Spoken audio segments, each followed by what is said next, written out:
Welcome back to Air Quality Matters. I believe we already have the tools and knowledge we need to make a difference to the quality of the air we breathe in our built environment. The conversations we have and how we share what we know is the key to our success. I'm Simon Jones, and this is episode 47. Coming up, a conversation with Brandon Chappo.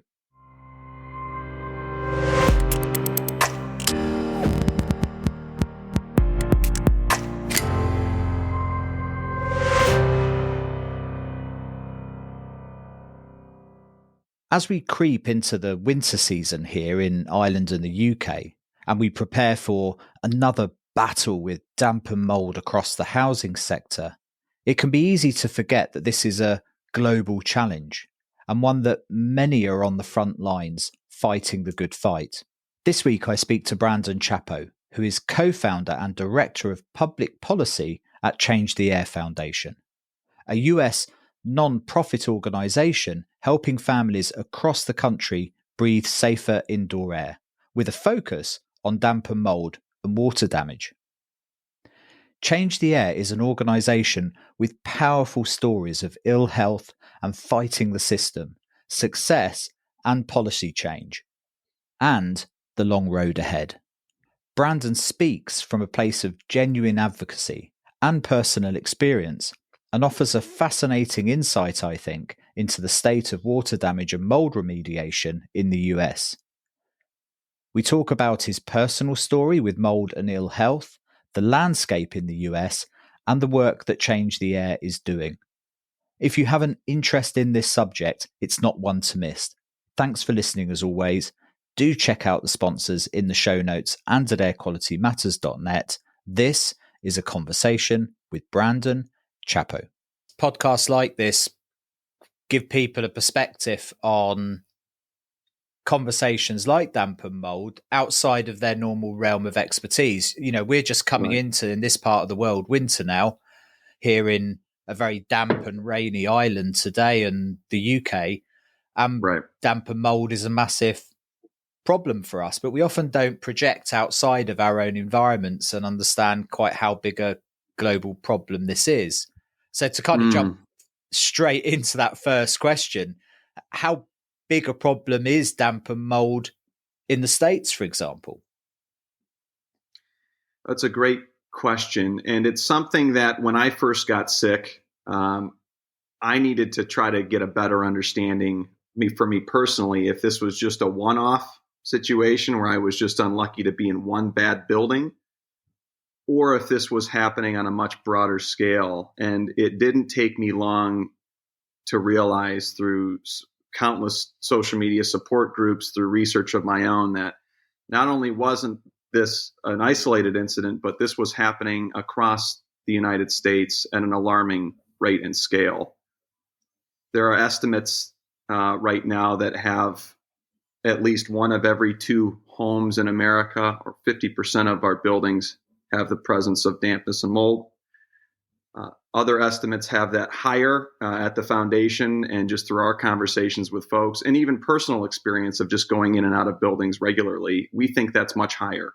We actually think it's closer to 75, 85% of buildings. And there's been some data through the EPA. They did a building survey, and they found out of 700 buildings that they surveyed across the country that like 85% of them had at least a history of water damage, which of course it only takes one event to have mold present after 48 hours, as little as 48 hours. So we think it's enormous. And it's part of the reason why we're so passionate about getting the word out on the potential health ramifications of this and the need for more research to better understand the health ramifications of this. Because if we're talking at maybe a conservative level of half of our homes, how many people are being exposed to this knowingly or unknowingly? How many health symptoms that they're chronically having to deal with may be rooted in poor air quality, unsafe indoor air quality? And what part of that is mold and dampness and all of the particulates and the toxins that's emitting. So it was an alarming thing for me to realize when I first got really sick from this, and then to realize, okay, there are countless people, tens of thousands just on support groups alone that were dealing with this. And then to realize, man, we don't have a lot of regulations. We don't have a lot of consumer protection mechanisms in place, public health information appropriations, etc. And it's why we feel so passionate at Change the Air Foundation to try to help fix it. I mean, there's a lot to unpack there. And one of the first things that struck me was that when you went looking, the place you found some of those answers were support groups. And the fact that their support groups exist is probably telling in of itself, that there are groups of people wandering in the wilderness looking for answers and coming together in Facebook groups and WhatsApp groups trying to figure this out. That this isn't more coordinated in some way, I guess, was the genealogy of the foundation, was that, hang on a minute, there's a gap here that needs addressing somehow, right? That's right. And it's, and we've seen this with any other issue that's come about, like Lyme disease here in the United States. Like, a lot of people were getting sick and, having the same symptomology, and then they start coming together. I mean, it's the same in the water damage and mold community. It's like, hey, what was the common denomination of our stories, which was, we're having all these health symptoms affecting multi-systems of the body. We've gone to countless physicians, right? They've referred us out. They've done all the low-hanging fruit lab testing. And finally, they, I guess one could say you could get lucky that somebody said, hey, why don't you check your home? Why don't you check your air quality? And when they do, they find that, it's rife with dampness or water damage and mold, and that when they address it and remediate it, or in many cases, people have to move, their bodies begin to respond and they begin to get better. And it's not just a cough. This can be extremely devastating to people's health. I can tell you that from personal experience, which we can get into later. This upends people's lives, and it's a nightmare to deal with. And so when we were seeing all of these stories just on the support groups, as to your point, Simon, and we were looking around going, where is the help? Where's the oversight? Where's the research? Where are the consumer protection mechanisms? And they're not there. And then to learn that this isn't a new problem, that this has been happening for decades, it was a little disheartening. But out of that, the community is beginning to come together, and there's just countless courageous people that are using their voices. And at the foundation, we're trying to be one of those mechanisms to finally come together, link arm in arm, and spread awareness about this, and to have these types of conversations to try to get people to understand the potential ramifications for these exposures and why it's so important for us to fix it properly and not just spray over it or paint over it. Yeah, and one of the things you mentioned there that I think is worth unpacking a little bit is this need for research, because one of the objective truths of mold in buildings is that mold exists everywhere in the environment. It's both inside and outside buildings. It's not something that we can inherently get rid of. The potential for mold is always going to be there. We just have to create the conditions for there to be an excess of it. Nobody's saying, a bit like some pollutants that might be in our built environment, that there are no safe levels of. It's not something we're going to be able to eradicate from spaces. But there is a point at which mold becomes unhealthy. Anybody can have a small amount of water damage in a property. They will get mold appearing if that isn't dealt with straight away. And if that's cut out and gotten rid of before it spreads, then it's not a problem. Like everybody, particularly in this part of the world, everybody is going to experience a little bit of black mold in and around damp areas of the building, like shower trays and around window reveals if your windows aren't too efficient. Those kind of things aren't necessarily unhealthy. They can be a sign of building physics challenges or certain environmental conditions, but we're not worried about that. But there's a certain point, a line, and it will be different for different people's vulnerabilities, that it crosses a threshold and becomes a problem.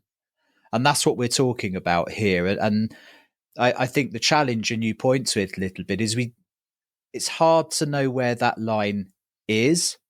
And because there's no central source of information or one truth for this, it's hard for people to know, is what I've got a problem or not? And because it affects people in so many varied ways and people's vulnerabilities to it are so different, one person's response can be very different to another's. And you probably found that when you were researching your own health issues, it gets entangled with all sorts of other potential health issues. It makes it very difficult to pinpoint that it's mold causing that problem, right? That's right. Yeah. And just to add on to that, I think it's a great point. We're never saying that, you need to get your home where that there's a test that you're taking and there's 0 spores of mold. I mean, that's never going to happen. But it's getting that level down to, a normal fungal ecology of a healthy home, right? And when people are often sick from this and they're testing it, I mean, these numbers are just astronomical of what fungal spore counts are out there and the toxins that it's emitting. And it's not just mold in a water damaged building. There's bacteria. There's endotoxins, and there's beta glucans and mycotoxins, and the particulate matter, which is causing an inflammatory response. So the way that we approach this is to say, look at the number of different signs in a home that could be showing water damage. If it's just one area in the corner of a home, in the shower, okay, deal with that. But then, if you, are having health ramifications or symptoms that you can't really pinpoint, or if there's other areas in the home like bubbling paint, cracking, staining, if the humidity continues to rise, then we believe that it's worthwhile to get a proper inspection done to see what's going on.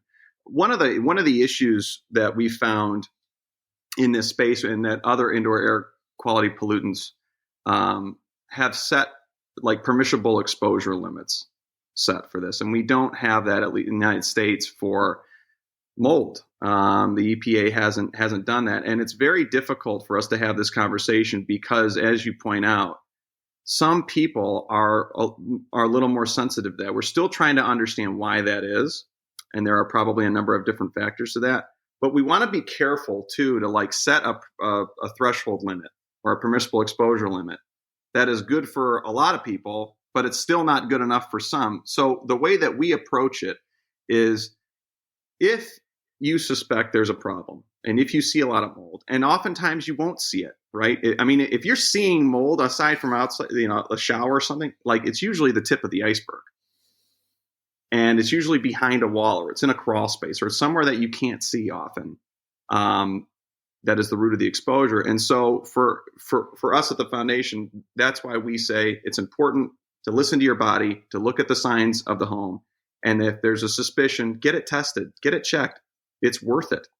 The literature already speaks to, how serious that these toxins can be, right? We know that mycophenolic acid, for instance, is a toxin emitted by penicillium mold. That's immunosuppressive. They actually use that in pharmaceutical drugs. We know that mycotoxins are carcinogenic, right? There was a report done by the National Toxicology Program through the NIH here, 15th report to the United States Congress of known carcinogens. 2 of them were mycotoxins, aflatoxin and ochratoxin A, right? This comes from aspergillus and penicillin mold. What we're saying is we need to have more research and have a better understanding of what this is doing to the body. Because, and let me just go back to that stat that we started with, Simon. If 50% of the homes, at least here in the United States, and I think in the UK, I'm not sure the updated numbers, I've seen as high as 30% of homes, at least out of the government statistics that I've looked at. Depends who you talk to. Some of them, the official ones, between 2 and 5%, which I don't think many people believe. But yeah, certainly 30 to 50% of, we would say, rented accommodation, social and affordable rented or private rented accommodation. There's been some statistics that would say it would be that high, Right. And the point being with that, so let's say that's true, right? 50% here, maybe 30 to 50% UK. And we already know that these toxins can be this bad, right? We already know it causes asthma, allergies, eczema, right? We're finding that the carcinogenic properties of this, the immunosuppressive properties of this.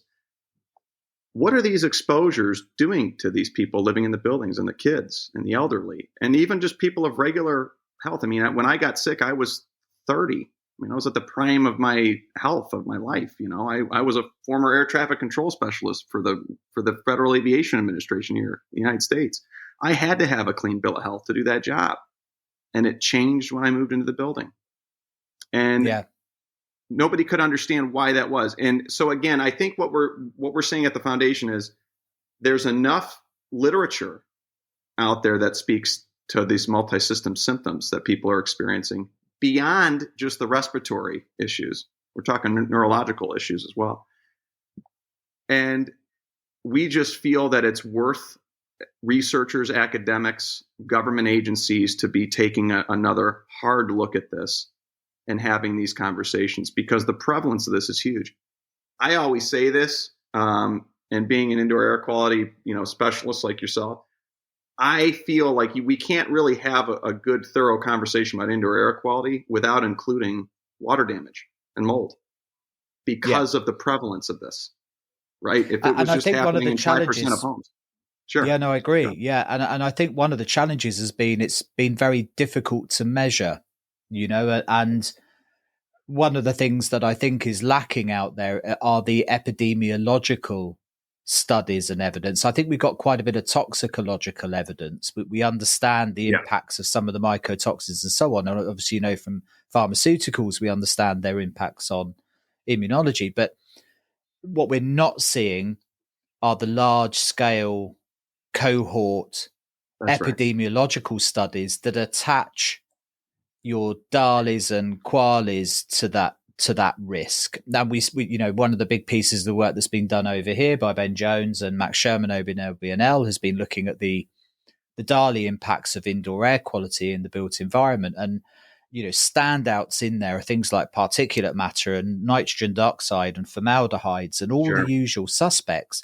But missing from that list is mold. And it's quite shocking that it's missing from it. But as they point out, the work is based on the available evidence. And what we don't have is evidence at an epidemiological level of the health impacts of mold on large cohorts of the population. But if we can tie that down, it's a useful tool then to start pulling the gears of legislation and regulation, because as it stands at the moment, best estimates, the impacts of indoor air quality on long-term health is as harmful as smoking at the moment. Sure. So we know there's significant impacts to years lost to life and disability because of our exposure to those pollutants. You add mold to the mix, it could be significant. For sure. I think so. I appreciate that conversation. And this is part of these conversations, right? Where are the epidemiological studies? Where is the research, right? Yeah. One of the things I found early on in my journey, I was a researcher at heart. This was before the foundation even. I was trying to understand, why, if the government had ever even endeavored some of these studies. And there was a few through the NIH, actually National Toxicology Program, to look at these, to study Stachybotrys, right, which is one of the nastier black molds, and Aspergillus penicillium. There were studies that said, let's look at the health ramifications of these in water damaged buildings. They were nominated in 2001, but they haven't moved. And so, the other thing that's very frustrating for our community is like, and I can only speak for the United States, but CDC, EPA, they all have different information and recommendations. And so we're trying to get the agencies to have more consistent footing and resources that they're putting out there. They'll speak to the respiratory ramifications of this. They'll speak to the allergenic ramifications and dermatological. But then they say it could be also harmful for you to be in these exposures if you're immunocompromised. And I'm going, no, we think this is causing people to become immunocompromised. There's a big difference there, right? mycophenolic acid, again, I'll use that as an example. I was shocked when I learned this. When I had testing that showed I had high levels of that in my body, Simon. And in one of the footnotes of that analysis, it said, by the way, be aware that might be high and flagged if you've been taking these two pharmaceutical drugs, Cellcept and Myfortic. And I went, last I checked, I'm not taking any prescription medication, so I wonder what those are. And I looked, and the primary chemical in that was mycophenolic acid, which of course was a derivative of penicillin mold, which of course was incredibly high in the building that I got sick in.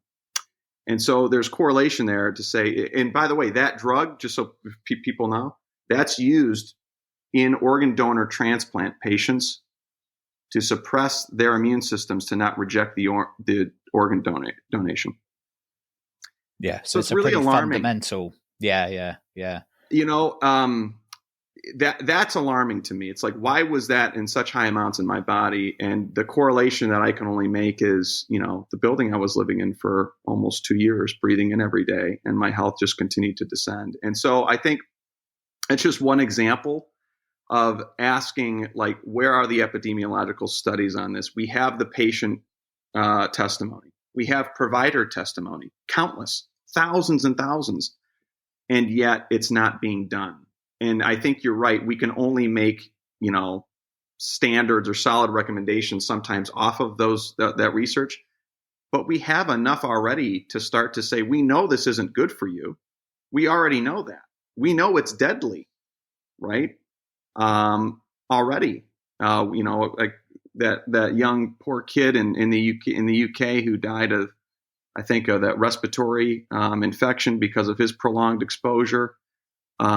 This can kill people, and yet we're not having these tough conversations to try to get this out there. And I think that's part of what we're trying to do here, is to get everybody to come together, especially in the indoor air quality industry and specialty, to say, can we start also talking about this more? Because I'll be honest. I mean, I've been and grateful for all the amazing work that everybody's been pushing for IAQ, really, truly. But I'm not seeing a lot of talk about water damage. And I think that's part of the reason why I'm, at the foundation that we're trying to push this out there, is to start having that conversation, because we think it's that important, and we think it's potentially that serious. And I can speak from personal experience. Yeah, and as I often point out, moisture balance or water damage in buildings is one of the few pollutants that actually causes damage to the building as well. So there's a double hit here. There's two reasons to, if you needed more than one, but there are two reasons to get on top of this, because it impacts real estate. But I think perhaps therein lies the double-edged sword a little bit. And certainly we've experienced it in this part of the world. The reluctance to take this head on, I think, in part, is at least because it's tied to real estate and the value of real estate, and to recognize the problem, recognizes a problem at the heart of society, and that's how we value the health of buildings and the structures of buildings and the safety of buildings and so on. And there's a lot of cost tied up into that. That's There's right. a lot of fear from the people that manage assets or have to maintain them, that in some way recognition of this problem or standards around this problem is going to incur cost. So we saw a culture over here of lifestyle blaming. So in rented accommodation, that they would say, well, it's the tenant's behavior. They're drying closing doors. They're not opening windows. They're behaving in a way that would exacerbate the problem. So you started to see those narratives develop. Is that something similar you see over in the States? Is narratives building around the problem that aren't dealing with it, that are obfuscating it or skirting around it in some way? Absolutely. And it all comes down to cost and money. Truly, I think. A lot of times, people think that they're covered by insurance over here when they have mold, and they're not. There's actually mold exclusions in many homeowners insurance policies and renters insurance policies. I think the insurance companies know how prevalent that this is, and they know that they would be paying out enormously if this really got out there. The other thing, realtors, I'll just speak to this. One of the bills that we tried to get up and running in one of our states here in Ohio, which is where I was from, that was the first state I ever got. We found that the Ohio Realtors Association was not too keen on our bill that we tried to promote, which the bill basically was just for a mold information and awareness campaign and also for disclosures. Well, they weren't supportive of the disclosures aspect. Well, why do you think that is? Because it would affect sales. You got it. And so, of course, they didn't come out publicly. That was just behind closed doors because, they'd look a little bad, I think, to the public if they found out. We don't want a potential buyer knowing that there's mold and water damage in this house. I mean, that would be pretty bad. There are some disclosures in states. I think there's 19 right now, but they're all over the board. They're vague, they're weak. It's like, and the one in Ohio was, buyer beware, every home contains mold. That's it. That was the only thing it said. Didn't ask if there's been an inspection, if they had a water damage event, if they ever had a remediation done. There was no disclaimer talking about, if there is the presence of mold, that, here are the potential health ramifications. So I think it leaves the tenants and even homeowners themselves, like buyers, like really vulnerable to these exposures. And I think, unfortunately, a lot of landlords or like real estate management groups are so afraid of the cost of what it would cost them to fix this appropriately that they'd rather just sweep it under the rug as much as they can, or just offer the tenants to break their lease because they know they'll get somebody to come in and rent right after them and who won't raise any issues with it. And I think that's why, Simon, we've thought through this pretty deeply. That's why it's so important for us to continue to talk about the health ramifications from this and to continue to push that, because unless people know how severe that this could potentially be to them and their families, I think many of them will just think, well, that's just some mold in the corner, or that's just mold, mold. It's no big deal. It grows on my bread if I keep it too long. It's not a big deal. But really, if it's in an amount that is unnatural and you're exposed to it day after day, it could be a real problem. And so we're not trying to vilify landlords, right? We're not trying to vilify these management groups, but we are wanting them to be accountable to providing a habitable living space for people that are renting, or for buyers of a house to at least know what they're getting themselves into. And if they are in a home that is water damaged, when they go and find an inspector or a remediator, that those folks have to be properly certified and licensed or following an accredited standard, which, by the way, Simon, in the United States, only 7 states require a mold inspector or mold remediator to be certified or licensed. So that means the majority of them don't. Yeah, remind me to come back onto that one, because that's a really important point. Sure. When you were talking just there, Brandon, it reminded me so much of a conversation I've been having over the last couple of weeks about radon in homes. So here's another pollutant that we know the source. It should be an absolute slam dunk for buildings. It can only be one thing. We can't mistake it for anything else. We know very well how to treat it and remediate it. Yet you can't give a test away. People don't want to know. Like, literally, you can go to an area with high radon, offer free tests, and the percentage of people that will take a free test off you will be less than 10%. Right? And this is a pollutant we know causes lung cancer at quite horrific rates. So you'd think people would want to act. So it speaks to me a little bit about human psychology, that there's a balance in how we frame risk for people, that they don't obfuscate this, that they can understand it and understand the value of the risk and the value of the remediation, but equally frame the objective truth around some of these pollutants. And I think this is where also there's an analogy between radon and mold. In Ireland, for example, probably at least half of all homes are in a high radon area. I didn't know that. That means if you're going to buy a home, there's as good a chance or not when you buy that home that it's going to have radon in it, right? So why on earth isn't part of the buying process and the surveying process and the transaction process include mold remediation? And if there's a concern that it's going to reduce the value of the property, well, the obvious answer to that is I would value a property far more if it's in a high radon area, if it's got mold on remediation in it, than if it didn't. Because the fact of the matter is there's a higher chance than not that it's going to have flipping radon in it. So I would value that property better as a result, not devalue it. And the same applies particularly in certain parts of the world with damp and mold.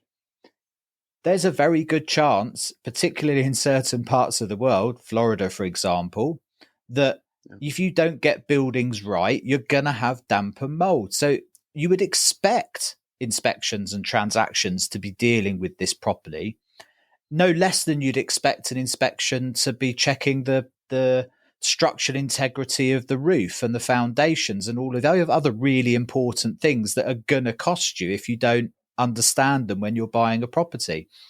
So I think it's a really interesting part of the discussion is how do we frame this in a way for people that they understand that, look, this isn't a 1 in 100 chance that you're going to have a problem with damp and mold or radon or whatever the other pollution is. This is something that we just have to get used to dealing with and figure out how to build the built environment around us to manage this risk. And it should be part of all transactions, all rental contracts, all insurances, because otherwise we're just burying our heads in the sand. Literally. That's right. You said it perfectly, really. The only thing I would add there is we found, and just to get into the psychology aspect of this, a lot of times there in our community, the mom might be really sick or one of the kids, but the other kid isn't quite as bad off, and the dad or the father or whoever the partner isn't, because they're going off to work every day. Because each member of the household isn't equally as sick or bad off, a lot of times they immediately write off that it can't be the single source of where we're living. So that's a problem in and of itself, right? That's number one. If the mom becomes aware that mold might be the issue, she has a heck of a time sometimes with her partner to get on board with it, to test the home, to get it remediated. Why? Because of the cost. I mean, these are not cheap problems. I mean, we totally empathize and understand that, right? I think remediation costs on average in the United States are like $5,000 to $10,000 to $15,000. That's not nothing. And a lot of these people are living paycheck to paycheck. They don't have the money. And there's not really any government assistance programs to help them. And then when they try to get insurance to cover it, anytime the word mold is mentioned, it's excluded. So it comes down to them. I think what we're trying to at least do is to just give people the tools to try to make the best decision that they can for themselves and their families. And to, if they decide to go forward with it, to have some assurance that the folks that are inspecting or remediating the home are properly trained and licensed, and that departments of health and government agencies are at least giving them enough public health information for them to make an educated decision. That's a good starting point. It can't force anybody to do it. But even those things don't exist right now, Simon, here. And I think that's what we're trying to build our baseline of. Because I think you're right. It's like, how do you get somebody to not bury your head in the sand? Because it's more convenient to do that. And people think of their home like the world is already a tough enough place as it is. Your home is your castle. It's your safe space. And for people to even have to fathom the idea that it is actually the root of their harm is incredibly difficult, and understandably so, for them to try to deal with. So we don't want to evoke messaging of doom and gloom. We want it to be serious. We want it to grab people's attention. But we also then want to offer them hope and say, you can fix this.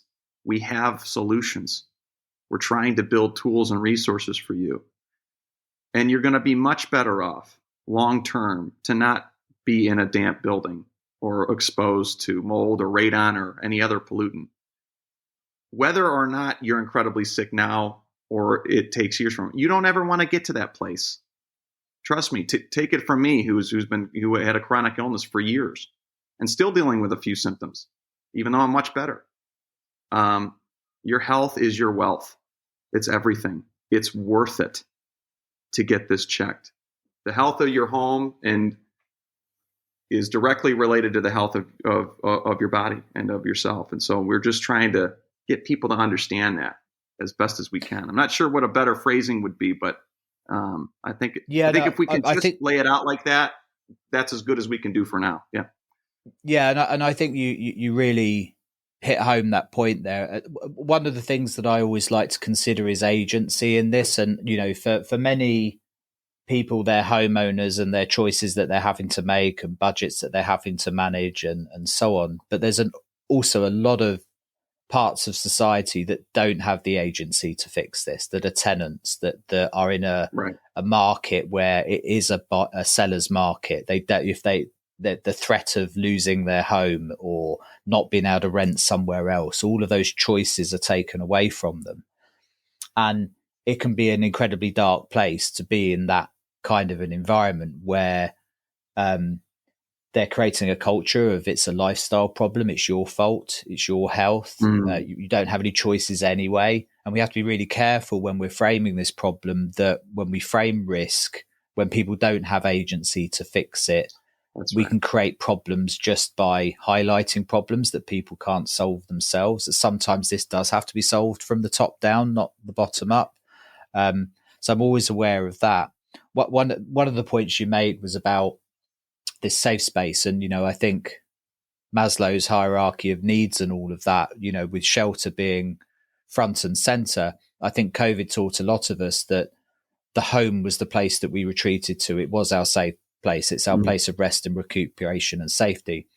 And it's a very hard place to project to if you're not in that environment, what it means when a home is not a safe space, when it's a place of anxiety and ill health and worry and tension, and quite how damaging to mental health that becomes. And one of the things that we've been very keen to push in this part of the world, particularly in the social rented space, is looking for the silence, that there's whole swathes of communities out there who are afraid to speak up about damp and mold in their properties, that are ashamed of damp and mold in their properties, that don't want to invite friends round. There are kids growing up who have never had friends round to their home for parties and for play dates because of the shame of the environment that they live in. This problem takes people's lives away from them in a whole number of ways that has a cost to society, without question. And is eminently fixable, but it's going to require a seismic shift in how we plan for it. And one of the points that you made, I thought was really interesting, and I made a note on it, was the cost of this. And the challenge when something is costly is that a whole industry creeps up that provides some, let's just say, cheaper alternatives to fixing the problem. And I know that's a problem that you battle with in the States, as we do here. The fly by night, give the mold a good old wash and a paint over and chuck a new bathroom in brigade that swoop in, take a few hundred bob off somebody and disappear into the night, and hey presto, a few months later the problem comes back, and they've had a load of chemicals to breathe in the interim as well. Yeah, that's a huge problem, isn't it? When something is expensive to fix, there's invariably a whole underbelly of an industry that's floating around mopping up that problem. That's right. We call those folks here spray and pray, right? I love that. Yeah.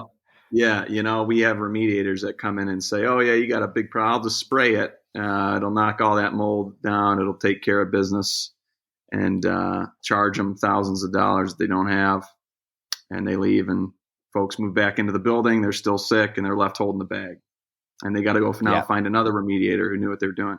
And that's why it's so important that we try to set certification or licensure requirements for proper training, or for folks to follow a proper standard. Like here in the United States, there's a standard through the IICRC. It's called the S520, and it's the only accredited industry standard for mold remediation, and it deals with it properly and appropriately. It's on the 4th edition. They just released it, and we find that our community gets the best results when they find remediators who are following that standard to the letter. And so we're pushing for that. It's not as if that these don't exist.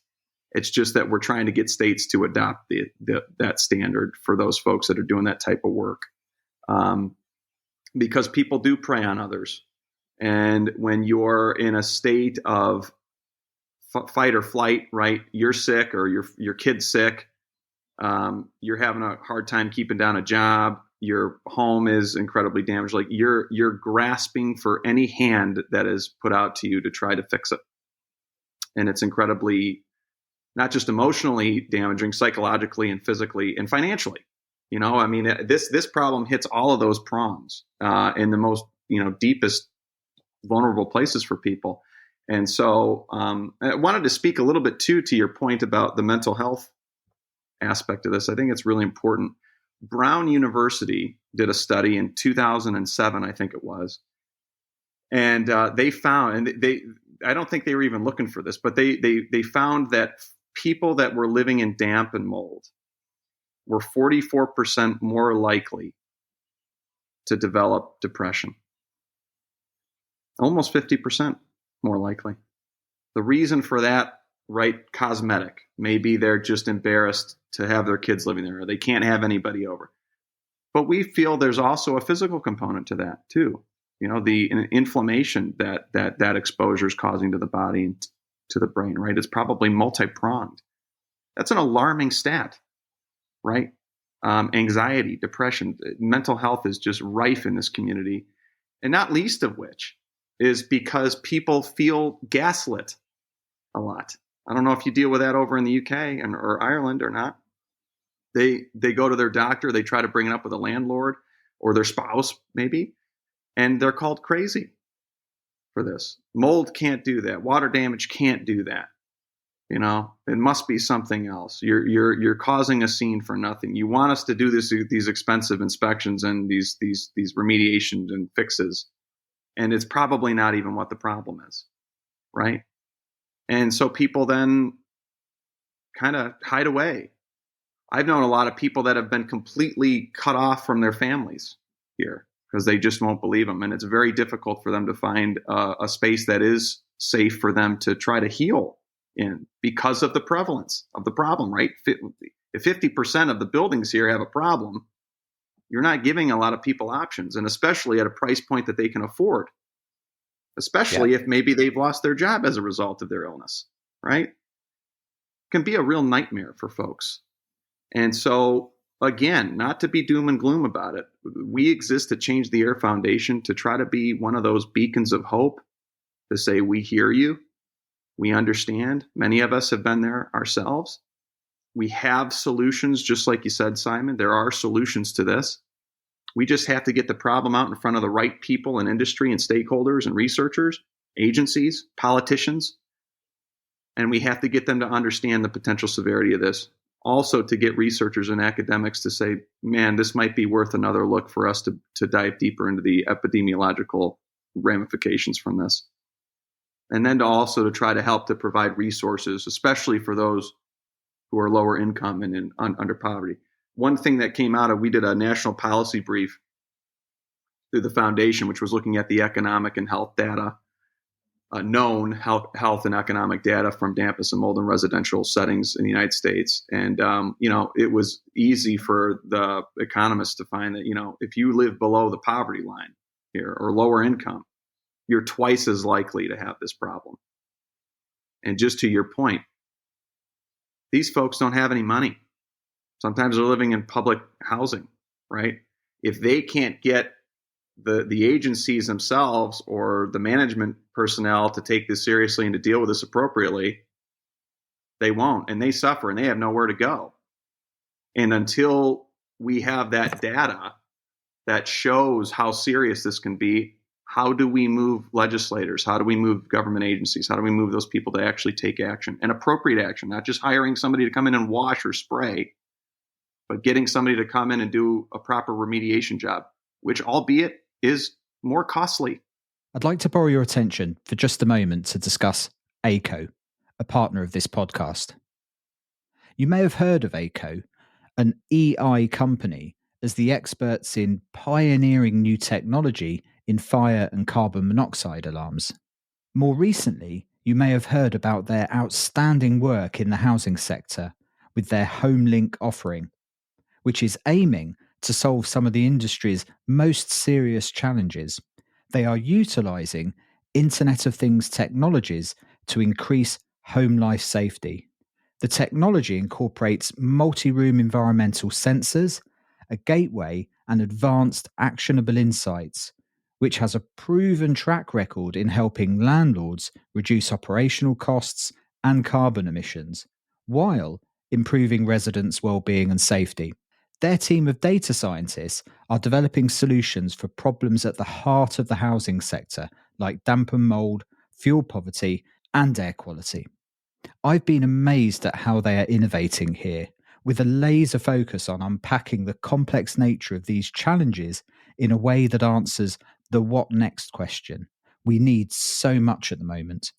If you're in housing, they're worth talking to. They have a large network of expert installers and distributors covering the UK. Trusted is an overused word, but not here. Ask around and ACO are synonymous with it. Details are in the show notes at airqualitymatters.net and at ACO, that's aico.co.uk. Now, back to the podcast. It's difficult if you're not exposed to this to understand what an environment is like that is unhealthy through damp and mold. And, you know, I've spent a large part of my career in and out of various public housing, social housing properties, tenements, properties with damp and mold problems. And when you come from a healthy environment and you spend an hour or two in these buildings, you can't wait to get out. There's a physical reaction. If your body's not used to it and you're coming from fresh air into these spaces, it's overwhelming. Yet humans are incredibly resilient. And what we find is families and kids and people living in bedrooms and living in those conditions for years and years and years. And they become used to that environment in a way that somehow they block a lot of it out. And it must just be eating away at their health and well-being day after day after day. And that's at the extreme end. That one of the big challenges we have, I think, with damp and mold is there's this huge middle ground of people just getting by. You know, there's always a spectrum of this stuff whenever we're talking about indoor environmental quality. And you've got the extreme cases, you know, the Awab Ishak, that young 2-year-old boy level of extremes where, you know, it's viscerally upsetting to see the environment that they're in. You can't believe anybody lived in a building like that. And I go into properties like that all the time where you're literally scraping every color of mold you can imagine off of bedroom walls behind kids' beds, like just the worst possible environment. But for every one of those homes, there are thousands of homes just getting by, where it's in the background. There's an unmistakable smell of mold and bleach and fragrance in the air the whole time, trying to combat a problem. Yet you'd walk into that property and it looks like anybody else's property. The surfaces are clean. The carpets are free of mold. It looks okay. Yet you spend any time in there and you really understand the problem, it's there. and it's chipping away at people's health and well-being day after day. Yes. So, and Great I way think to say that.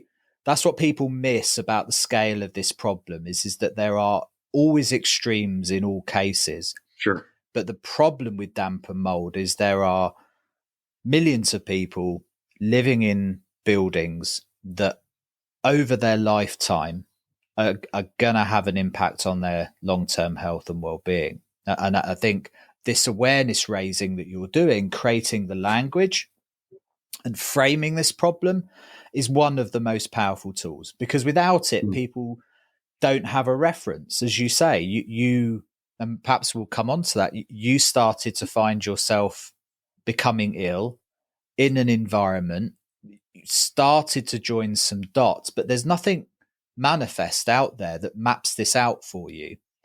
And you may not have furry mold growing across every surface of your bedroom wall and your bathroom, yet something's happening in your environment and you can't quite put your finger on it. And that's the journey that so many people go on, isn't it? That trying to find a way of connecting. Look, there's something about this environment that's making me sick and I don't know what it is. And that's where you found yourself, wasn't it? It was. Yeah, you teed that up perfectly. This problem is so sinister because oftentimes you can't see it. A lot of times you can't smell it. So it's not visual. And I think that's what one of the things COVID did, I think, for the world was it made people, this is a silver lining, I suppose, in a way, was it made people realize that the thing that you can't see or sense in any way could harm you, right? It's the same discussion that we can have with indoor air quality pollutants, with mold, right? Dampness, right? When I was living in, this is good. When I was living in, I was from Cleveland, Ohio originally, and I had moved into a flipped home downtown Cleveland, and aesthetically, it was one of the nicest apartments I'd ever been in. It's great. When I got sick, and I'll just go over some of those symptoms because I think that's important for people to know. It wasn't just a cough, right? I was having neurological issues, headaches, dizziness, brain fog, word finding difficulties, having some memory issues as well, insomnia. I was having some gastrointestinal issues. I was feeling really, really horribly. Now, this was highly unusual, and I'll just say this again because I was a former air traffic control specialist. I had to have a Class 2 airman medical to be able to do that position for the government. So when I was going to the doctors, they're like, you previously were fine, and now you're having all of these multi-system symptoms. And they could not figure it out what was wrong. They were doing all the low-hanging fruit lab testing. They were sending me off to specialties. Okay, you just now have new chronic daily headaches. You're now having just, all these gastrointestinal issues. We don't know why you're waking up countless times in the night having all this insomnia, which you never had a problem with before. And it took a year for me to go to over 10 different medical providers because I knew something was wrong. Just like you say, you got that innate knowing there's something wrong that they're not picking up on. Even though they're telling me everything's coming off fine. Like you look on paper, you look well. And I got really lucky, Simon. I went to a physician at the Cleveland Clinic, pretty world-renowned medical institution. And I had been to many physicians there, but one physician, she basically asked me the critical question after, I think it was within the first 3 questions of us meeting. She said, tell me about the place that you've been living in since 2018. At the time, I got sick in 2019. And I met her in 2020. So it's been 2 years since I had moved into that building. And I said, yeah, it's hardwood floors, original hardwood floors. It's an older building, brick, all that. And she's like, no, I don't want to know any of that. She goes, any areas of water intrusion, any moisture, any musty odors of any kind, anything like that? And I said, yeah, down in the basement, like all the time. There's water down there constantly. There were a couple other people that were living there, and there was a washing unit that had a clogged drain. So anytime somebody would do wash, it'd be all over the floor. It's concrete, but it was just adding to the humidity. The foundation had issues every time it rained or snow would melt or whatnot. There'd be water leaking and seeping in all over the floors. And our HVAC units were down there as well. And I'll never forget it. After I told her that, she stopped typing her notes and she took her glasses to the end of her nose and she looked at me and she said, "So tell me why this isn't a good story for mold." And I went, "What are you talking about? Like the stuff that grows on bread?" You know? She's like, "No." She said, "We actually have people that come into our little group here at the Cleveland Clinic, their functional medicine group." She goes, "We probably have at least one person a day that we see here that is, we suspect, or that we know is living in a water damaged building. And the symptoms, while everybody's body is different, just as we say, right? Everybody's going to present differently." She said, "They're very similar to yours." And so she said, I recommend you have the place tested by an indoor environmental professional or a mold inspector. And then we go from there and we'll do testing and whatnot. Well, anyway, results came back. It was rife Aspergillus and penicillium mold. Even picked up Stachybotrys and Cotomium on an air sampling, which is highly unusual because those are heavier mold spores. So you shouldn't really pick those up on just a short air sampling most times, which means that there was probably a wider problem with that, or a few colonies. And I had to leave. She said, "You need to leave yesterday. You've been here for 2 years." I want people to know, listening too, and this is important, it's not as if you're going to go walk into a bad building and fall over, right? This was months in the making. This was chronic daily exposure. Creeps this was up me on you. creeping up. This is me having to stay home from, and I got sick maybe, I'd say 5 months before the pandemic really hit. So then what happened, right? People start staying at home. They're not going out socializing. So you're sleeping there. You don't feel well. So when you don't feel well, are you going out and having a good time and partying and doing all? No, you're laying in bed. COVID hits. You're not socializing much anyway. The only place that you could be really was your home. And so it was like the perfect storm. But, now that we're in this footing now and living in the post-COVID era of people working more hybrid or remote work, or maybe, in that sense, we're seeing a higher prevalence of people in the community that are getting sick because they're not, they're in the source of the problem much more often. And sometimes it's not their home. Sometimes it's their workplace, by the way, right? Which is a problem in and of itself. But when I realized just how much of my life had been changed by that, I'll just speak frankly. I lost a personal relationship, serious personal relationship, as a result of my health not being tip-top 100%. I lost about half of my belongings that I couldn't properly clean or I didn't feel comfortable with, like, your porous items like couch and your bedding and stuff. That's not covered by insurance. And then oftentimes, like, the medical insurance, if you're lucky to even have that, some of the treatments and testing that they were having to do isn't always covered. So a lot of this was out of pocket.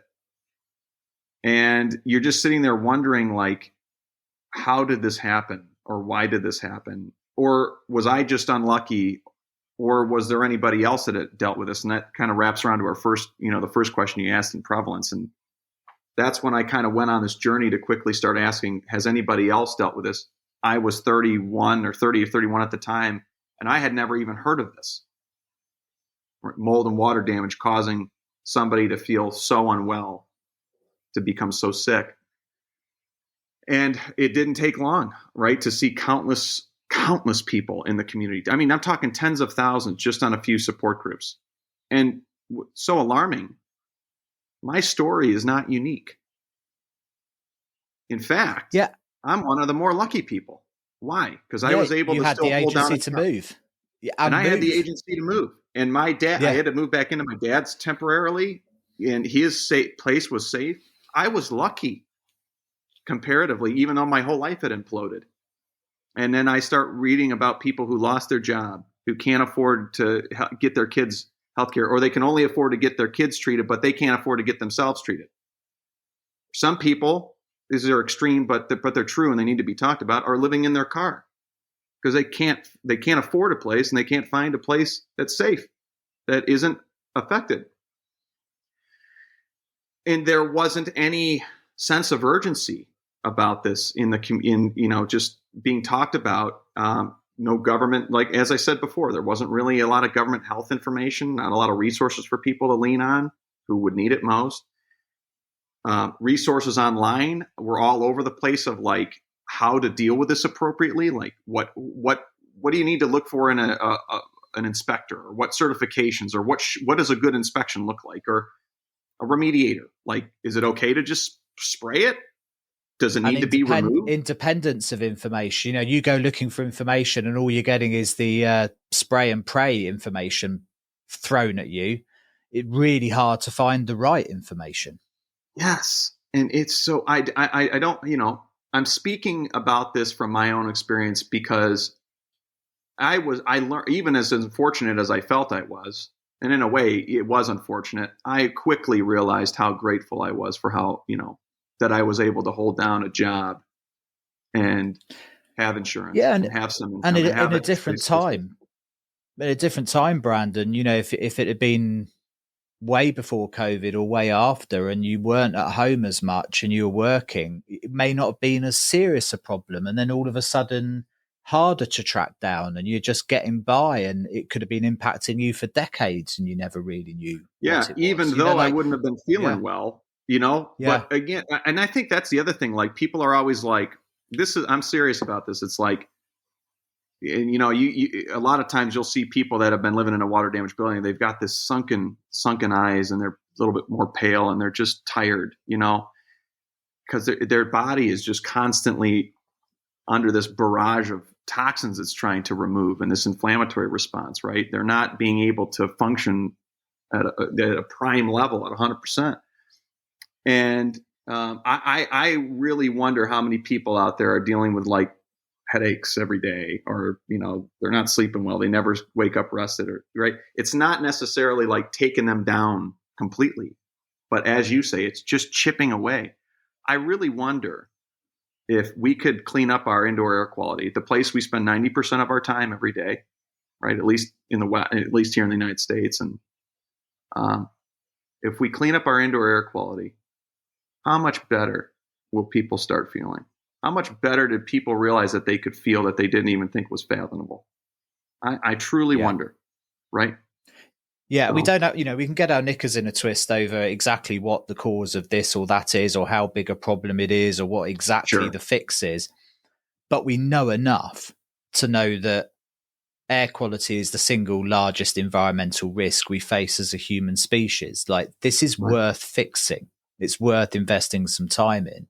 And what you went through is what many people are going through, and every spectrum either side of that. And this is the challenge, is providing them with signposts to be able to go, well, hang on a minute, and join some of those dots. That knowledge is power. It really is. So you started to realize there was these gaps. How did the Change the Air Foundation thing then come together? Great were question. You there from the beginning? Was that something you were part of as a founding member? Yeah, I was. So I was a co-founder of that. Let me back up just a moment, and then I'll tie that into the foundation beginning, because I think it's important.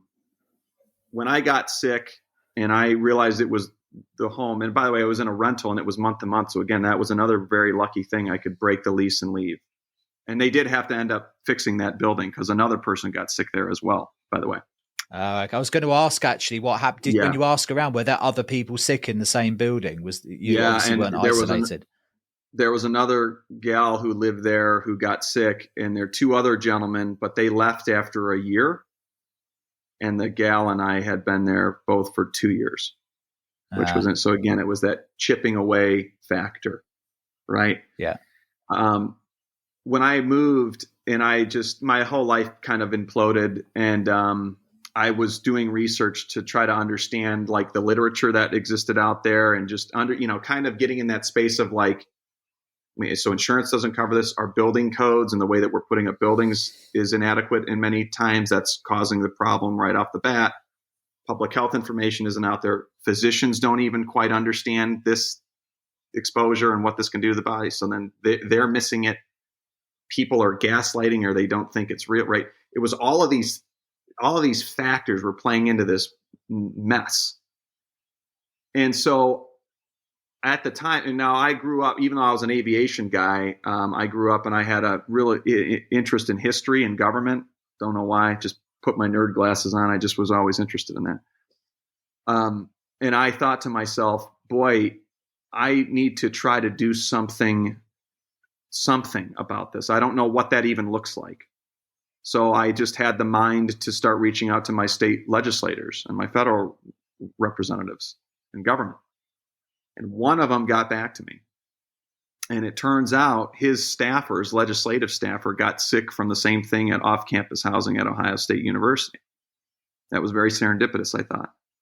So she knew when I reached out as a constituent of his, she said, hey, this is legit. I was affected, not quite as bad as he was because I left after a year, but she said, this is legitimate. So the representative wanted to meet with me.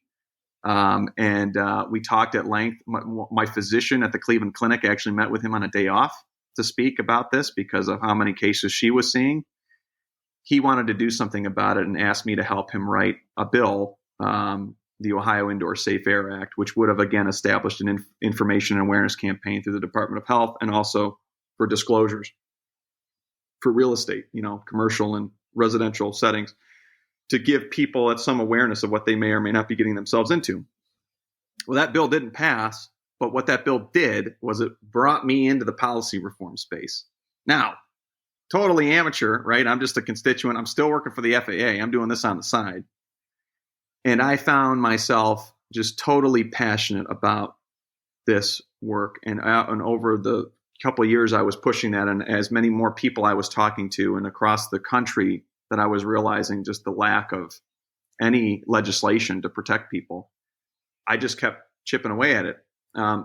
Ended up, universe kind of had the stars align. And in 2021, I met Michael Rubino, who runs a mold remediation company and also indoor air quality expert. And then Kendra Seymour, who's our executive director. Wonderful, wonderful people. She's an educator at heart. And the three of us kind of came together and said, there's not a ton of indoor air quality nonprofits. And there really wasn't any that was really focused on water damage, right? Even though at Change the Air Foundation, we care about all indoor air quality pollutants, and we want to change the air. But we felt that given the scale and severity of the water damage discussion, and that nobody was really kind of taking the lead on it to push it, we wanted to stake our flag in the ground on that issue. And so we formed Change the Air Foundation, and we launched in June of 2022. And Kendra's family and herself were affected by living in a water damaged building. Mike, of course, his business, they were helping all these sick people that all the time. And Mike just became passionate about wondering why that there wasn't more sense of urgency out there, or why, right? Because he was seeing how devastated that some of these families were and individuals were. And we wanted to try to do something about it. So again, Change the Air Foundation, we're a 501c3 nonprofit. We try to help families in the United States breathe safe indoor air and live in healthier homes. And we do that by focusing on three things: research, support. Right now we're supporting a few very mold literate physicians here in the United States in a survey. I think they're trying to get about 1,000 people that are currently being exposed and currently dealing with health issues, and putting all of that into a data set. Test, all of their labs that they're getting, but also correlating that with all the environmental testing that they're getting. And I think they're trying to make that survey much like the Horowitz-Lyme disease survey was, that initially got that disease out onto the map. So we're always looking for research to support free education and resources. That is a huge thing off of Change the Air Foundation. .org. You can go. We have your indoor air podcast. We have free downloads and guides, like any things from like things to look for water damage, signs of water damage, checklists, questions to ask your indoor environmental professional, questions to ask your remediator, certifications. Right, we have all of these different classes and resources and education for people, and we wanted to provide that, Simon, because when we got in the space, as we talked about, people are like looking all over the place to try to get this reliable information. And they go to one website, it tells them one thing. They go to another, it tells them something else. They're already sick enough. They don't know who to trust or who to believe or where to put their money. And so we wanted to be able to create a safe space for them to be able to get those resources for free to try to help them navigate this. We actually have a start here function now. If people are dealing with this, for the first time, or they're learning about this and they don't know where to go to our website, go to resources tab, start here, mold and water damage. Start there. It'll guide you. I wish that was around when I had gotten sick, actually. And that's part of what we're doing, right? We're trying to learn from what we had or didn't have or what we would have done differently so that we're trying to save that heartache and heartburn for other folks. Last thing on this, and then I'll get off my soapbox about the foundation, but we do policy reform. And of course, that's what I do as Director of Public Policy at Change the Air Foundation. Is I work with individuals, volunteer constituents in states across the country who come to us and say that they want to use their voices and their experiences courageously, by the way, because it's not easy to talk about and to put yourself out there on, to try to make a change and an impact. And so we work with volunteers to interface with their lawmakers and staffers at the state level and try to get bill proposals and bills passed. And then, of course, I also do a lot of that advocacy work at the federal level.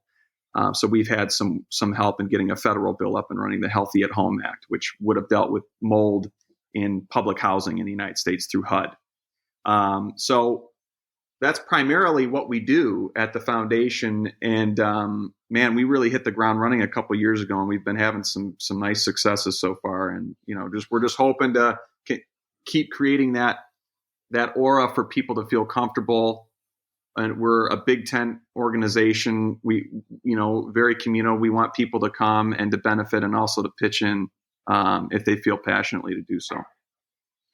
And look, you're part of a global community. This is a global problem, and there's lessons and learning for everybody, I think. And I think it's really interesting for people to look in at what you folk are doing, because this is new. So this, what does it look like when a group recognizes a problem? What does the structure look like to create the format for information and legislative and change and lobbying and all of that stuff? I think it's really insightful for people to see that. And as you say, a start, just as simple as having a roadmap, a workflow, a start here process for people, that they've got something that they can go to and go, okay, you think you've got a problem?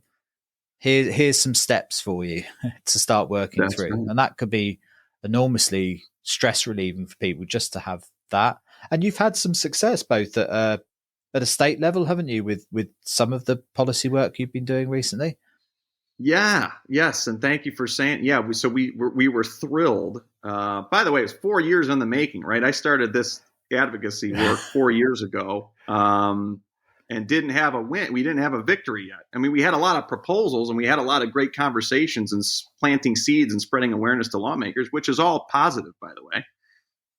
But we didn't have a win yet. Back in August of this year, we were able, with the help of a couple other allied organizations and our amazing volunteers who were sick in the state of Illinois, which is where Chicago is in Illinois, if people aren't familiar with that.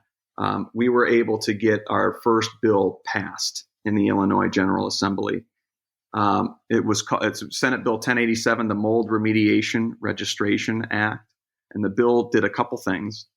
It requires all mold remediators in the state to have active certifications and financial liability coverage, to be signed onto a registry with the state, and also for a public health and awareness campaign for mold through the Illinois Department of Public Health. So it did two things. It tried to ensure that consumer protection, so that people that were getting their buildings fixed by a remediator, to make sure that those folks were at least certified and hopefully following the standards, and then to be signed onto a registry. So, a point source for people in Illinois to make sure that who they were hiring had been vetted. And then also for people to have that vital public health awareness and information about why it's so important to get a proper inspection, what mold can potentially do, et cetera. We think that was just, it was a twofer. It didn't solve every aspect of the problem, but of course, as you're probably familiar in policy work, you can't go in with a bill that's just all encompassing, because the thing would probably, a bill already has a high enough mountain to climb to pass as it is. And then, to try to add in all of these different aspects of it would just really bog it down. So we felt that was a great cornerstone bill to start to build off of, and kind of a blueprint for us to try to emulate in many other states. And I'll say this, just as a last piece on that. What was so heartening about that bill was that it was bipartisan. I mean, which, a Democrat and a Republican got together and wanted to put that forward. Take that a step further. It passed both the House and the Senate in the Illinois Assembly unanimously. Didn't have one vote against it, which showed how common sense that having this in place is. Many legislators and staff we talked to already assumed that it was in place. That happens all the time. Yeah, isn't that? Right? It's always such a great sign when you're talking to people and they go, is that not already a thing? And you go, well, no, quite frankly. And they go, oh, Jesus, okay, right. Yeah, where do I sign? That's usually a good sign where people are shocked that that's not already a thing, Right. So it makes our, I don't want to say our job easier because it's not easy, but it's like when you have an issue that literally affects everybody, doesn't matter your age, your background, your sex, it can affect anybody. It can affect whether you're Democrat or Republican, whether you're, liberal, conservative. It doesn't matter. We all breathe indoor air. And I think most of us want ourselves and our families or our friends to be living in adequate, habitable living conditions. And so in that sense, it's an issue that people can really come together on, which I don't know how the political climate is over in Ireland and the UK as much, but here in the United States, it's getting a bit tough to find common ground. But thankfully, we've been able to do that, at least with this issue. And not just the mold and water damage, but I think even indoor air quality in general, I'm seeing a real groundswell of support for that. So we're really proud to be a part of this global community making this push. We're just coming at it from this specific niche, which we think is important. And I think one of the powerful tools that you have is that you're coming at it with very powerful stories. These are real people with real lives that have been affected in real ways, and being able to tell a story is very helpful when you're trying to build a narrative behind policy work. One of the challenges we have in air quality is it can be quite esoteric in its nature sometimes, and we're talking about very advanced air chemistry and building physics and fluid dynamics and social science, and very hard for people to package that. But I think people can imagine getting ill in damp and mold homes and how that might impact you. And I think the stories that come with that are impactful. Let me just share just one quickly with you, Simon, if you don't mind. And I apologize to kind of jump in there. There's a story that we like to tell, and we actually have this on our website. If you go, you can see it's Aria's story. Really interesting one. We had a dad come to our foundation with this incredible journey that he and his family had gone on. His daughter had developed alopecia, right? Folks don't know that's where you lose all your hair. Actually, she lost it all over her body. And she was 4, and previously she, had a full head of hair and everything. They went down this rabbit hole of trying to figure out why that happened. They went to countless physicians, dermatologists, you name it. And something innately kept telling him that they were missing something, right? I mean, they were having her do these like really kind of extreme treatments where they would put like an acid gel on their head and have to wear like a nightcap. And it was supposed to the body was supposed to attack the, inflammation instead of the hair follicle. I mean, it was really kind of this brutal stuff to try to get her hair to grow back, and it wasn't working. It was just making her suffer more. And the dad finally started to look into different groups and different conversations about this. And somebody said, hey, you might want to have your house tested for any indoor environmental pollutant. So he did. Well, come to find out, the daughter was in her bedroom. The window had been leaking that they couldn't tell into the wood and into the drywall, right? And when they had that remediated, They said that the wood was actually pulling like pulled pork. I mean, that's how sopped it was, but they couldn't tell because of the way that the paint was over it. They found some lead in that paint, and also Stachybotrys mold, which is that black, that nasty mold, all around them. So they had that remediated. Well, within 8 months, she had a full head of hair. It was the environmental toxin or pollutant was the trigger for her alopecia, which is genetic. And so that's a powerful story because, and I'll just speak plainly in air quality in general, you can't see it. A lot of times they call these illnesses, people that are sick, the invisible illness, because, and I heard this from physicians, well, on the outside, you look fine, right? On the inside, I feel terrible. Well, this was finally something that somebody could visualize that was a direct cause of hers. And so I share that with people because it really makes people step back and say, we're not saying that environmental toxins cause alopecia, but in her case, it was the trigger for hers. How many other illnesses or ailments are out there that are maybe a direct cause, or maybe at the very least exacerbating it, that you don't know about? So that's one of the stories I share, and apart from my own. And then, of course, we have our volunteers who share their own stories of their friends or their families or themselves. And it really moves politicians and legislators. And we hope it starts moving people in industry and more broadly, because we need to get these stories out there. And with successes like the legislators' successes that you're having, let me rephrase that. What's the what next in those states? So you get something like that passed. Is that just the beginning of your work, really? Like, is that the foundation from which you can then impact change? Or is that your work done? I guess not. The getting something passed, getting some rules in place and some words on a document is only part of the journey, right? That's exactly right. Yeah. I suspect I could be doing this work for the next 100 years if I lived long enough. That's how much of it that you could do. In Illinois, for example, right? We could work on firmer disclosures. We could work on inspectors now next to be certified. We could work on insurance. We could work on landlord-tenant habitability laws that haven't been covered by that one bill. Having said that, and by the way, I just want to reiterate this, most states in the United States don't have any laws protecting folks when it at least comes to water damage. Really. I mean, that really shocks people.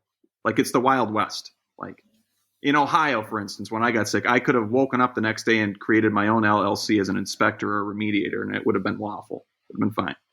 Even though I wasn't required to have any training or certification, right? It's just, which is crazy to us. Just it's insane. So we're going to try to keep emulating that blueprint bill. And of course, we'll build off of it in many states because, again, when you get one bill passed and you've already been talking about this in committees and people have already been reading it, the legislators and staffers have already been like kind of at least abreast enough of the problem, then building off of that makes that issue was already compelling enough for them to vote yes for the first bill. Now it's just shoring up all of the other gaps in the system in each state. We're focusing on the state level, Simon, because federal. And now, by the way, we still advocate at the federal level. Do not get me wrong, but we feel that there's so much power at the state level because it's this, indoor air quality in the United States isn't regulated. So that means that it needs to be regulated at the state level right now. So that's where we should be. But things in fairness, the environmental conditions can be very, the causes of damp and mold and problems can be very different state to state, depending on for sure where you are, so it makes some sense that it's localized to some degree. Right. I think federally, what we would like to see, though, is, the EPA, the CDC, NIH, HUD, all of them coming together and doing the necessary epidemiological work, doing the research, trying to get down to the root of what what these exposures are doing to people's bodies.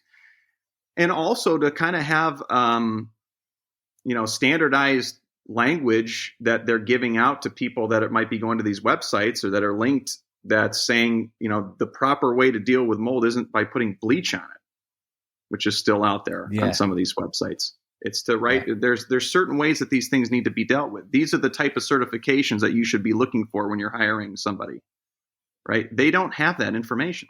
And so I think federally, we do have some work to do when it comes to that. A lot of work to do, rather. It's totally inadequate. I mean, I'm just going to speak plainly. What they have now is not working. The status quo is broken. So we need to keep pushing them on that. But at the state level, in Illinois, there's over 10 million people that live there in the state.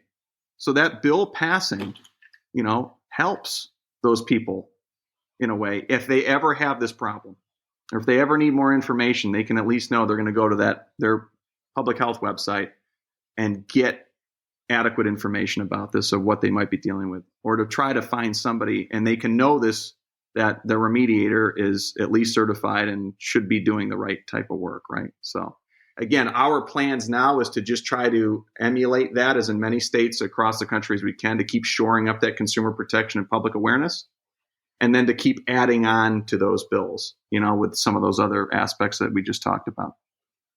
I was going to ask you what next for the foundation was, but I'm guessing, as you've indicated, you've got a blueprint that you think works for legislators, and you could spend the next, as you say, 20, 30 years just trying to replicate that state to state to state.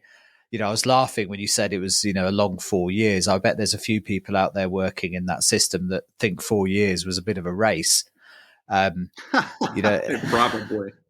Yeah. So it's one of those, you could, if you think you've got a blueprint that works, and the great thing is you can show success, which a lot of people work very hard and never actually achieve that with these kinds of things. So it's great to have that, because it's a flag in the ground that you can point to and makes it so much easier for others to replicate. I'm guessing a large part of your what next as a foundation is just trying to repeat the successes, is it, across different states? It is. And that's just policy wise. I just want to make that plain. I mean, we do more than that, right? We do. We want to keep supporting research. We want to keep, putting out education. I know, like next year, we're going to be really looking at the HVAC industry, and how many problems that folks that we're speaking with are seeing. I mean, there was one HVAC technician, and I think we're going to be doing a story on them, that he was he's down in, I think he's in Alabama or Louisiana, which of course, is in the deep South. So they're dealing with hurricanes and water intrusion and rain and humidity all the time. Well, this gentleman kept having seizures all the time after so long, and was going to all these, physicians. And one of them actually wanted to do brain surgery on him to get it to stop.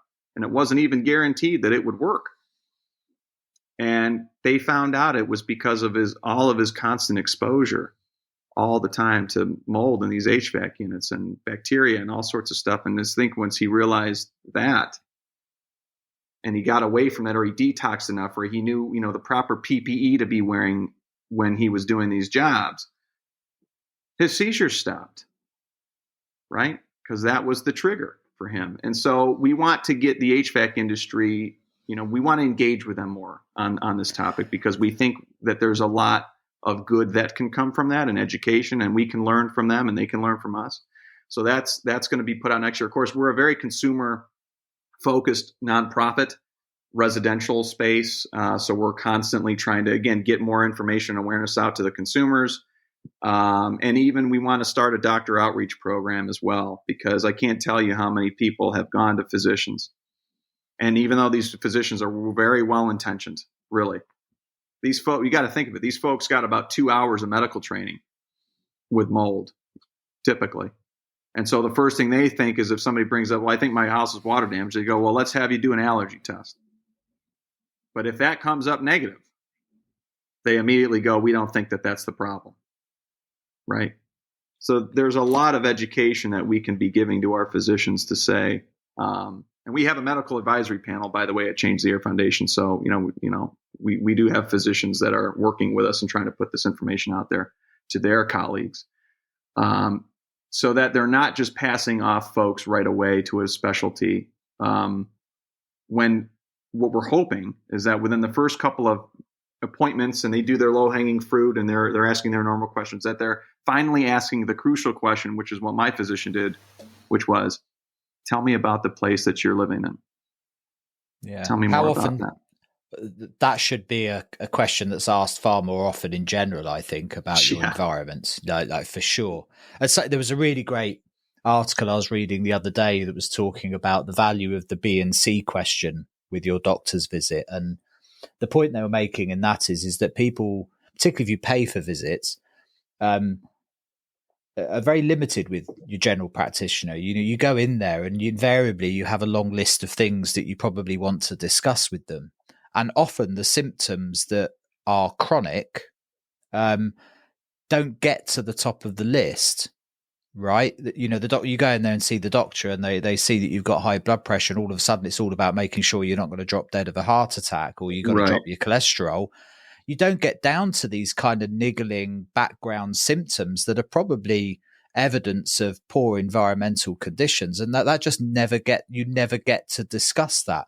So there was a great strategy of that this person was talking about in the article about going in, suggesting people go in with a list to the doctor and say, I would like to discuss these things in our visit today, mate, so that they signpost with the GP that there are some other things going on. If we get caught up, because the GP will catch a couple of the important things and probably want to root cause those, and you may never get to some of the other ailments that may be important to some of those primary conditions that you never got chance to discuss, but also might be evidence of something else that's going on with the environment. And I think that's when you were talking, it reminded me very much of that article, because I bet that happens an awful lot with damp and mold, that you've got these chronic, lower priority symptoms as you see them that just never get discussed with a medical practitioner, or a practitioner never gets to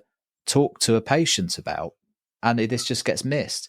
The other thing I was going to say was that ASHRAE at the moment in your part of the world is making a big shift towards health in the next period. So I think it's good timing from engaging with the HVAC industry perspective, that there's a real focus on health and buildings, but again, born out of the pandemic, standards like 241 and so on, not a shift in thinking, because I know a lot of the people within the HVAC industry have always considered air quality and health, but as a general direction for the whole organization, I think there's a shift towards health, and also a much more of a recognition following the pandemic of this multidisciplinary element to the built environment that we need now, of having medical people, occupational hygienists, HVAC people, engineers. Success in the built environment isn't going to be born out of one silo or another. It comes from everybody working together, and damp and mold is an absolutely classic example of that, I think. Right. No, I couldn't agree with you more. And that's partly what we're trying to do is, try to build this coalition of like-spirited, like-minded organizations and individuals who we can help support in their missions, and vice versa, because there's all this obvious overlap. And we this is going to take a village for us. But I think if we can all collectively keep hammering home the costs of this, right? The health aspect of this, I think that's our strongest play to get the public to want to continue to see change occur. And I think that's really where we're going, where we're leading, because there was a lot of valiant efforts early on. I was reading the history of this, for certification requirements and licensures for this problem in the States, but I found that they were never talking about the health aspect. And so they couldn't get lawmakers and staffers and people to really prioritize it. And so we found putting that front and center is really what compelled these lawmakers to want to do something about it, right? Because it becomes that serious. It's not just the fact that it's an unregulated industry. It's the fact that there's an unregulated industry that is adding to the dismay or the harm or the financial harm for the people that are just trying to live their life and to get better and to be well and to be happy. Yeah, and for so for us, legislators, there's an economic cost here as well. definitely, The cost in absenteeism and presenteeism and efficiencies within business. I mean, you can speak from personal experience. It may not mean you're absent. I mean, it was probably different for yourself working in the aviation industry because there's a level of performance you need to even be at work. But right, in a lot of environments, people dragging themselves into work, operating at 40% of their capability week after week, month after month with these chronic conditions, that's a hidden cost to business that's enormous. And now, as we've said from pandemic, this shift in what work is and so much more home working environments, this now becomes an occupational health problem.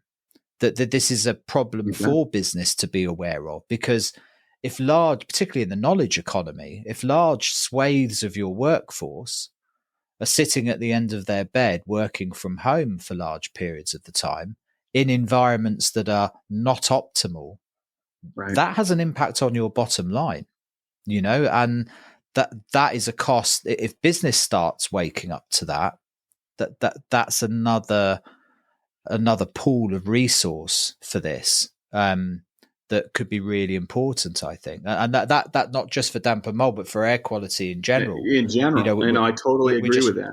We're trying to unpack and figure that out. It's very difficult for businesses to understand where and when you cross the thresholds of someone's castle. It's an awkward space to be as a business in someone's home, but Right. nonetheless, the fundamental performance of your business, your bottom line, is impacted by the performance of your people. And if they're in environments that are unoptimal, it's the Joseph Allen 330-300 rule thing all over again. If 90% of your business cost is your people, a 5 or 10% impact on the performance of your business cost has a massive impact on your bottom line. One of the things that came out of, so that again, I'll talk about that policy brief. By the way, if any listeners are interested, if you go to our website, changetheairfoundation.org, and go to our policy tab, you'll be able to click on something called policy brief, and you can read that 14-page. There's a lot of infographic. It's not all just literature about the known economic and health impacts, updated, right, of dampness and mold in residential settings in the U.S. Extraordinarily eye-opening. One thing that came out of that was, there's not a lot of economic health impact literature that exists, a ton anyway. The most that exists out there is for respiratory issues and asthma, at least here in the United States. The last estimate that had been done was I think it was by two folks, Maduri and Fisk, out of the EPA in 2007, looking at dampness and mold and asthma cases in the United States. Well, they found at the time that about 21% of all asthma cases were directly related to dampness and mold, right? That's 1 of 5 people. That's a lot. At the time, that they were estimating that the cost of that was about $3.5 billion annually, right? Not just from own personal healthcare costs, but lost productivity, et cetera.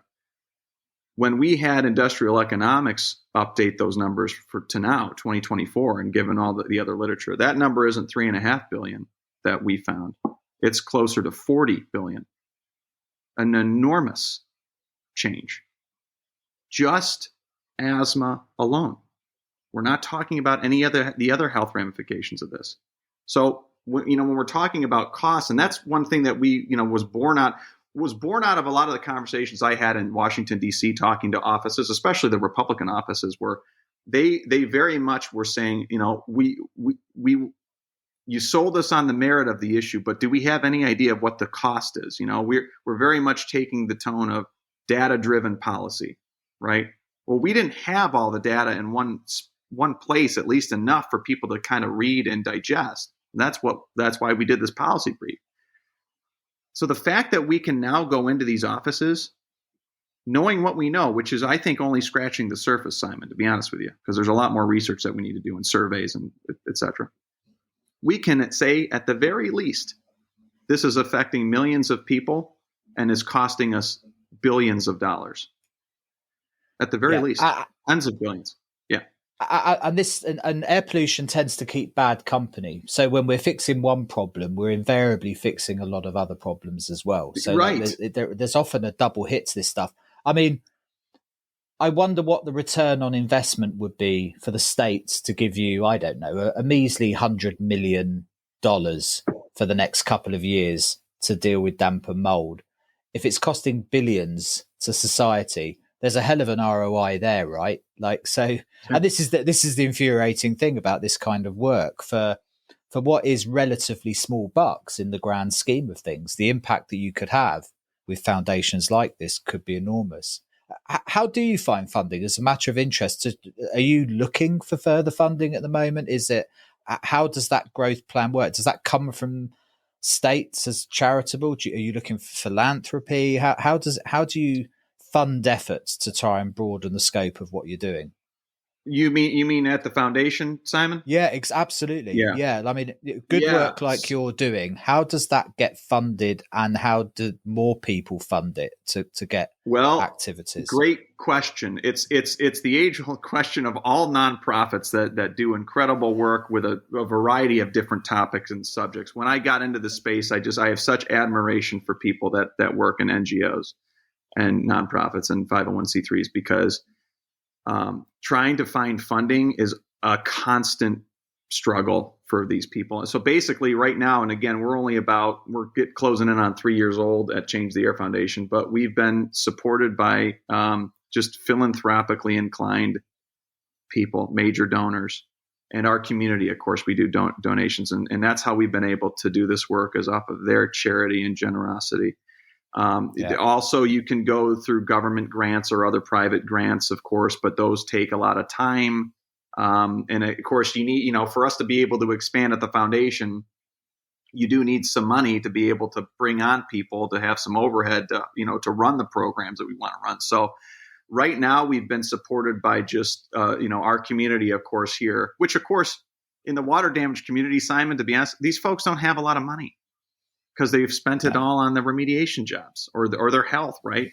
And then we've had a few really just incredible, very passionate donors that we're so grateful for. But really, for us to broaden, it's going to be finding other major donors or other people who are philanthropically inclined or believe in our mission or can see the ROI, which I can promise you, and I know I'm biased with Change the Air, but I can think of no better ROI than supporting the work we're doing, given the scale of the problem and how much work we have to do. You can affect so many people's lives across the country, and frankly, in the world. There's this problem is not just isolated in the United States. In the UK and Ireland, Australia. I mean, anywhere there's building materials, anywhere there's water, there's going to be an opportunity for this problem, right? Yeah, and it's just So if people, if anybody would want to get involved, please reach out to us. Go changetheairfoundation.org. You can email me, Brandon at changetheairfoundation.org. We can set discussions, and just, if you feel inclined and motivated and passionate of the work we're doing, please consider us, with your charitable giving. We would be so grateful for that. So it's that. And then also just, maybe looking for certain grants that, we would be in line for. But so far, that's how we're getting by. But man, we've got all these great plans that we want to launch, but we just need the financial oxygen to do it. So and time as a valuable resource. Well, I'll of course include all the links to the organisation in the show notes as usual, Brandon. It's been great talking to you this afternoon. A pleasure as always. I really enjoy our chats. And a couple of hours have flown by, as I suspected, without any trouble whatsoever. I think it's been a really valuable insight, both into what you're doing as an organisation, but for people in other parts of the world that listen into this podcast, that this isn't an isolated problem, and to see how other parts and other jurisdictions are dealing with this challenge as well. So I thank you for that. Simon, thank you so much for having me and on Air Quality Matters and all the work you're doing. I'm super grateful for it, and hopefully we can keep making an impact together. Thank you so much. No problem at all. Look forward to meeting you face to face at some point. Thanks a million, Brandon. Speak to you soon. Take care. All right. Take care. Thanks for listening. Before you go, can I ask a favour? If you enjoyed this podcast and know someone else who might be interested, do spread the word and let's keep building this community. This podcast was brought to you in partnership with 21 Degrees, Lindab, ACO, Ultra Protect and Inbuit, all great companies who share the vision of this podcast and are not here by accident. Your support of them helps their support of this podcast. Do check them out in the links and at airqualitymatters.net. See you next week.